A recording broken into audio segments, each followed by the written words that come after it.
In the dead of night on September 21st, 1327, within the cold stone walls of Berkeley Castle, a scream is said to have ripped through the darkness. It was a sound of such pure, inhuman agony that it was reportedly heard for miles around, terrifying the local villagers and chilling the blood of those within the fortress.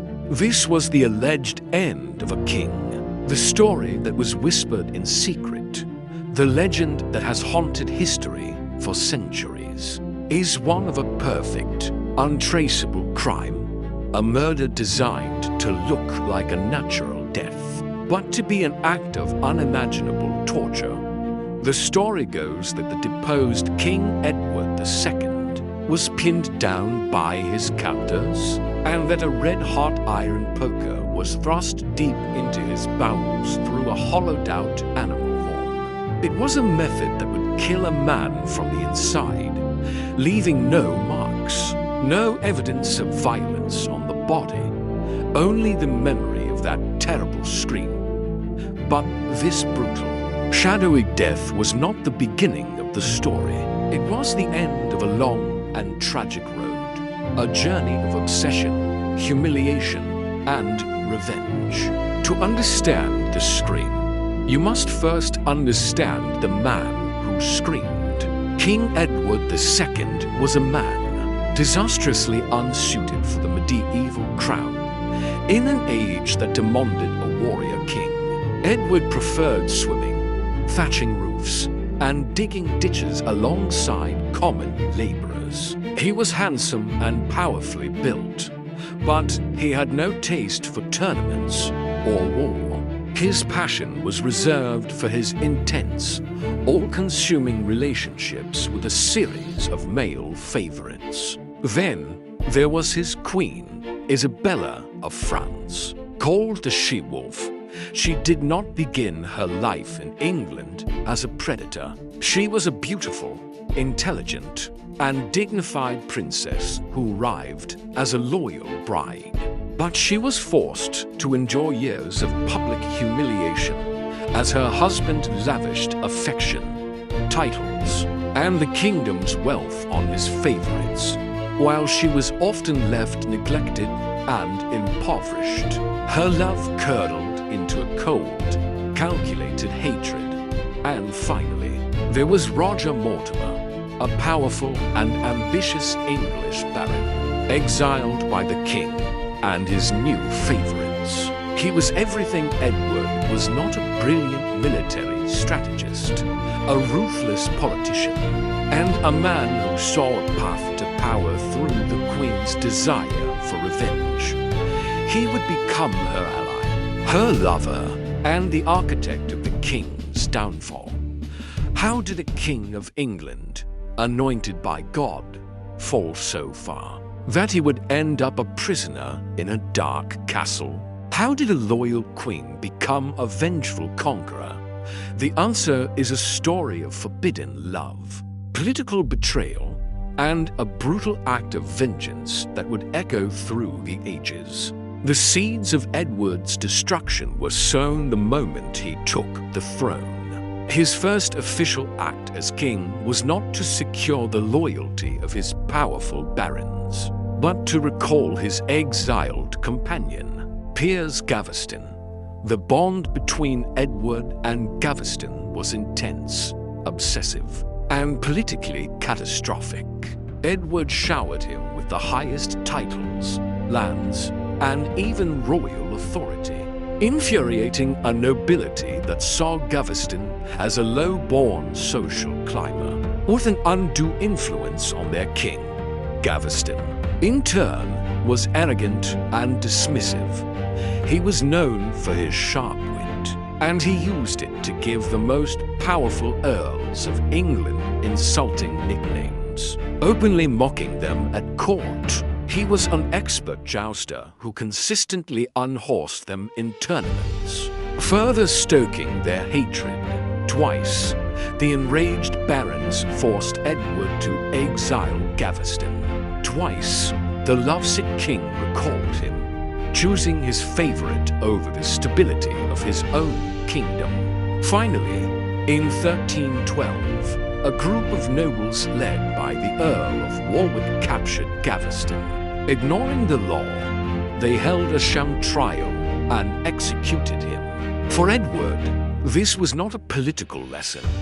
It was a personal wound that festered into a deep, burning desire for revenge against his own nobility.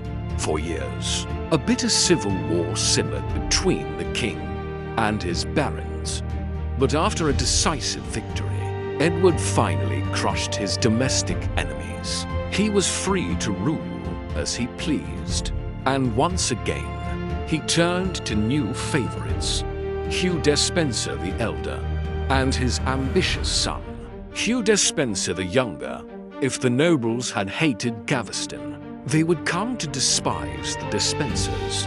The younger Despenser became Edward's new confidant and chamberlain, but he was far more politically cunning and greedy than Gaveston ever was. The Despensers used their absolute control over the king to enrich themselves on a staggering scale.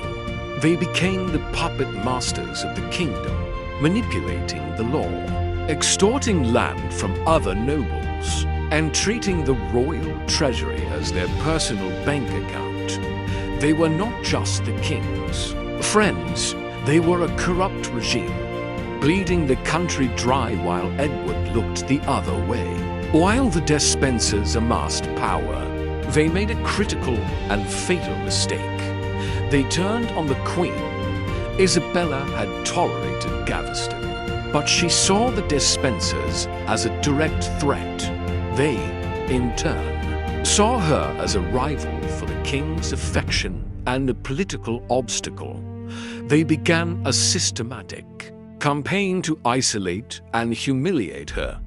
They had her most trusted French servants dismissed. During a brief war with France, they convinced Edward to seize all of her lands and castles in England, claiming she was a potential security risk. They dramatically cut her personal income, leaving the Queen of England effectively impoverished. And in the most cruel and calculated move of all, they took her children away from her, placing them in the care of the Despensers' own family. They had stripped her of her dignity, her property, and her children. They had left her with nothing but a burning desire for retribution. In their arrogance, the Despensers had not just alienated the Queen, they had created the very weapon that would bring about their own destruction. In their arrogance, Hugh Despenser and King Edward made a fatal miscalculation. A dispute over English-held lands in France required a diplomat. And who better to send to the French court than the Queen of England herself, the sister of the French king, Charles IV. The Despensers saw it as the perfect opportunity to be rid of the troublesome Isabella. They convinced Edward to send her to Paris to negotiate a treaty, believing she would be isolated and powerless. They had no idea they weren't exiling a victim. They were unleashing an avenger. They sent her to the one place in the world where she would be safe, protected, and free to plot her revenge. It was the single greatest mistake of Edward's reign. Once on French soil, Isabella underwent a stunning transformation. She successfully negotiated the peace treaty, but then she refused to come home.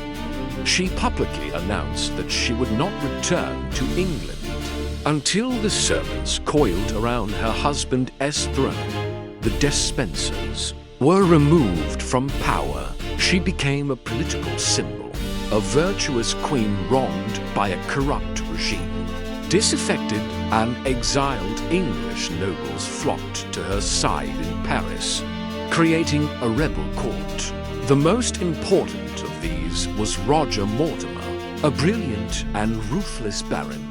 Mortimer had been imprisoned by Edward in the Tower of London. only to stage a daring escape and flee to France. He and Isabella, to people who had both been wronged by the same king, found a common cause. Their shared desire for vengeance soon blossomed into a passionate love affair. A spurned queen and an escaped traitor were about to challenge a king for his throne. With a small army of mercenaries funded by loans and promises, Isabella and Mortimer launched their desperate gamble. In September of 1326, they landed on the coast of England. They were massively outnumbered, but they held a weapon more powerful than any army: the hatred of the English people for the Despenser regime. The country was a powder keg waiting for a spark, and Isabella was the flame. As she marched inland, the kingdom simply collapsed in front of her.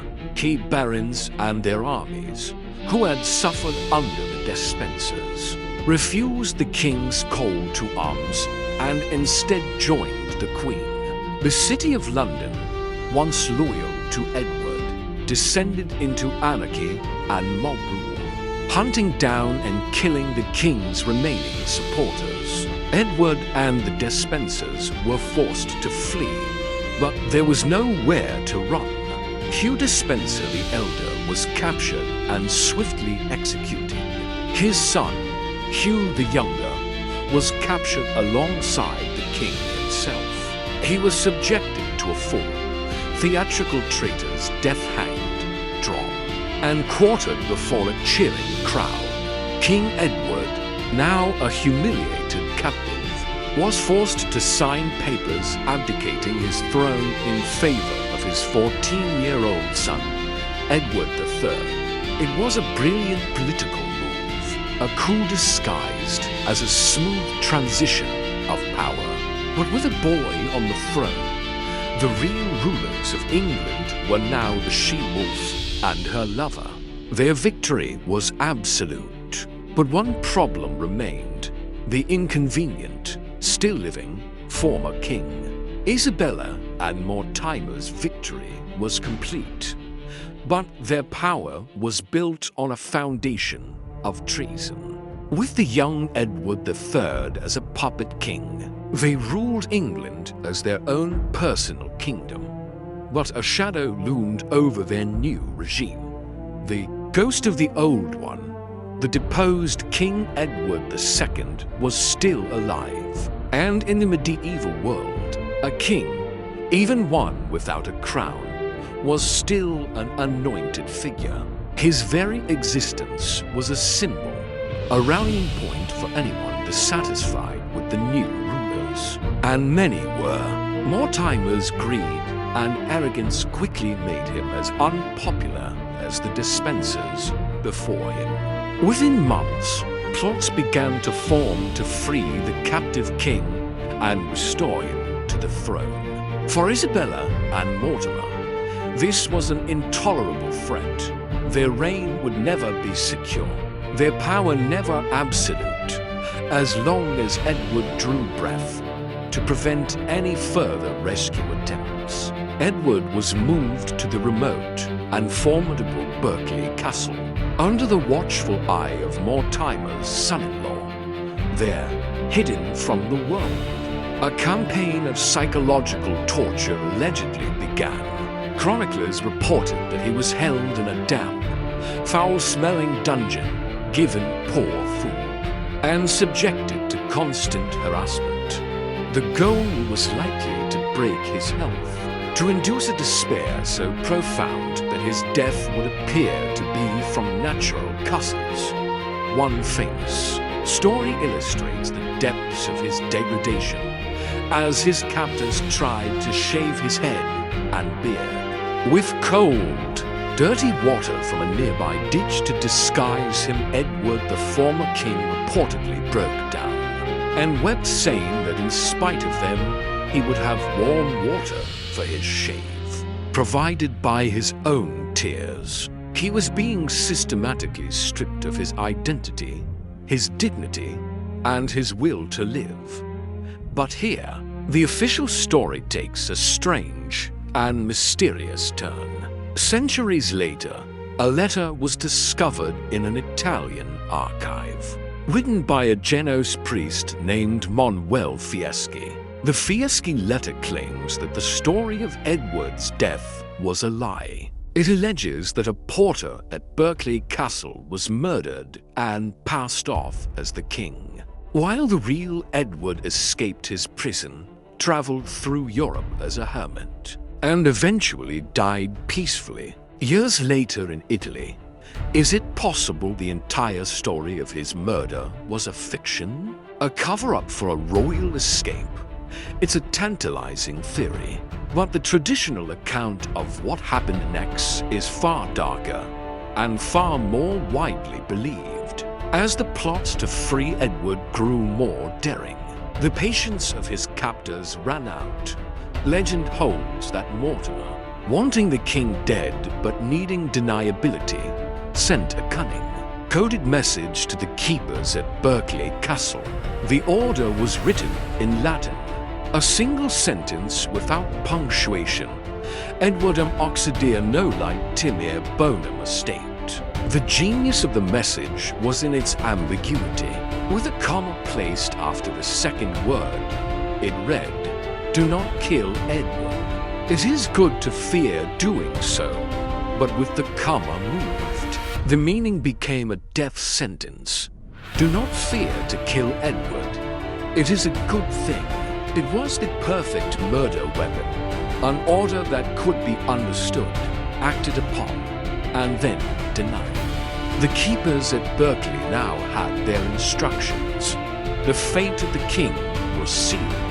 With their deniable orders in hand, the keepers of Berkeley Castle allegedly set about their grim work. According to the Chronicle, on the night of September 21st, assassins crept into the king's chamber. They overpowered Edward, pinning him down beneath a heavy table to muffle his struggles. Then, they committed the perfect, horrific crime.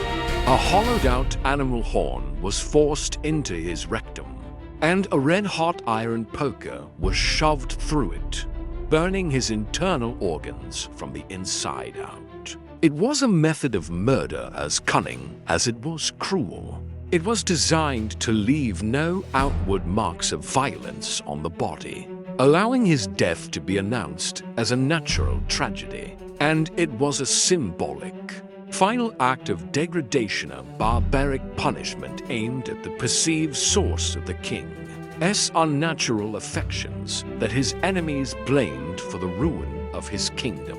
But the reign of the she-wolf and her lover was built on blood, and it would not last. For 3 years, Roger Mortimer ruled England like a king, amassing a fortune and flaunting his power with an arrogance that made him universally hated.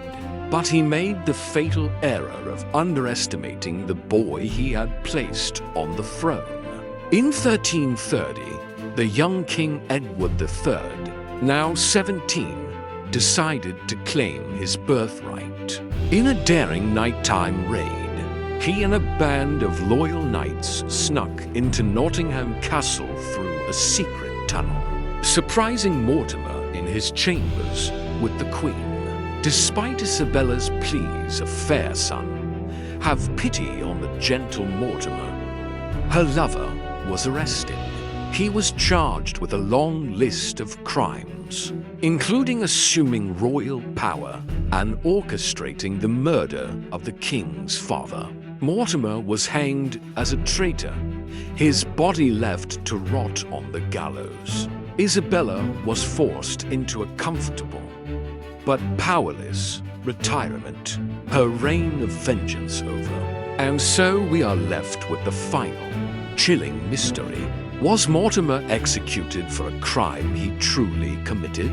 Or was the story of the red-hot poker an invention, a piece of brilliant, gruesome propaganda designed to justify his own execution and forever stain the memory of the deposed king? Did Edward II die screaming in the darkness of Berkeley Castle? Or did he slip away to live as a hermit in Italy? His fate forever unknown? The official story is one of a terrible king meeting a justly terrible end. But the truth remains elusive, a secret whispered between the lines of history. The scream from the castle may be fact, or it may be fiction. Either way, the silence that followed has lasted for 700 years. So what is your verdict on the fate of Edward II?